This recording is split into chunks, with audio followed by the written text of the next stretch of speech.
Helen Carpenter had lived in the same sunlit cottage on Maple Street for over 40 years. The wooden floors creaked now, just like her knees, and the windows let in a little too much of the draft in winter.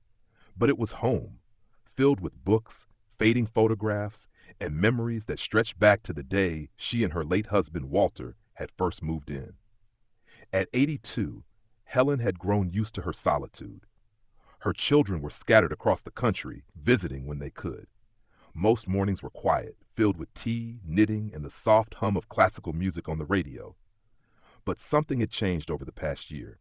Helen had begun to feel heavier, not in her body, but in her spirit. Her energy dipped. Her moods fluctuated. Some days she'd catch herself staring out the window for hours, lost in thought, feeling small in a world that no longer seemed to need her. One particularly gray morning, she sat with her tea and looked out at the bare garden. "What's the point anymore?" she whispered, not to anyone in particular. That same week, her granddaughter Lily came to visit.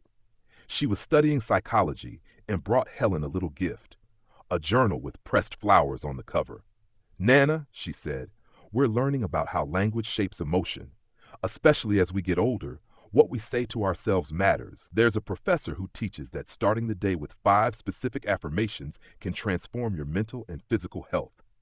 Helen raised an eyebrow. "Affirmations? Like talking to myself?" Lily laughed. "Exactly that. But not nonsense. These are rooted in real psychology and even spiritual traditions. Say them out loud every morning. It's like tuning your brain. Just try it for a week?" Helen shrugged. "Well, what are they?" Lily wrote them down on a slip of paper and tucked it into the front of the journal. "Speak them, out loud, first thing every morning." The next day, Helen awoke before the sun. The cottage was quiet, the air still cool. She made her tea, sat in her usual chair by the window, and unfolded the paper. The first line read, "I am alive, and that is a gift." She said it softly, her voice rough with sleep. But even as she said it, something in her chest stirred. A realization. She had woken up. She had another day, and so many did not. The second line, "My past does not define me. Today I choose who I am." She repeated it twice. Images of old regrets surfaced. Arguments with her sister, the years she put everyone else first, but she let them pass like clouds. Today she could choose differently. The third line was simple but powerful.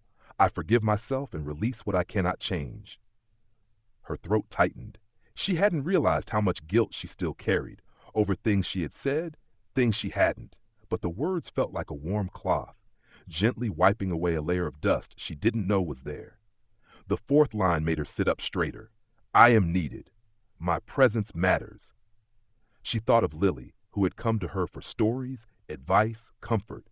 She thought of her neighbor, Jack, who always waved and asked for her apple pie recipe. Maybe she wasn't the center of everything anymore, but she was still part of the circle.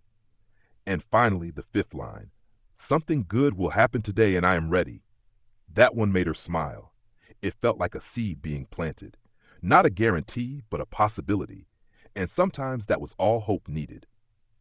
Helen kept the paper on her nightstand and spoke those 5 lines every morning. Within days, something began to shift. She walked with a little more purpose. She called her sister just to talk. She returned to her old habit of sending handwritten notes, birthday wishes, thank yous, or just, "I'm thinking of you." The affirmations weren't magic spells. Her joints still ached. Her garden still slept beneath winter's chill. But her heart, her spirit, felt less burdened. One morning, after saying the 5 lines, she decided to go to the local community center. They were offering a watercolor class for seniors. She hadn't painted in years, not since Walter passed. But she told herself, "I am alive, and that is a gift." She went, she painted, she laughed. Weeks turned into months. Spring came. The daffodils bloomed again in her garden, just like they always had. But this time Helen noticed them more, appreciated them deeper. She even planted new tulips, her hands in the soil, the sun warm on her back. At the end of the season, she wrote a letter to Lily. "I didn't believe it would work," she wrote, "but every morning I said those words. Some days I whispered them. Some days I cried while saying them, but they brought me back to life. Not just my body, but my will to live, to try to be part of the world." Lily wrote back, "I knew you would feel it, Nana. Words are powerful, and you've always been strong. Helen never stopped saying the 5 lines. She even began teaching them to others, at her watercolor group, to her book club, and eventually at a seniors event at the local church. She wrote them in big letters on the chalkboard. 1. I am alive, and that is a gift. 2. My past does not define me. Today I choose who I am. 3. I forgive myself and release what I cannot change. 4. I am needed. My presence matters. 5. Something good will happen today and I am ready. Each person read them aloud together. Some closed their eyes, others held hands, but all of them in that moment believed a little more in life again.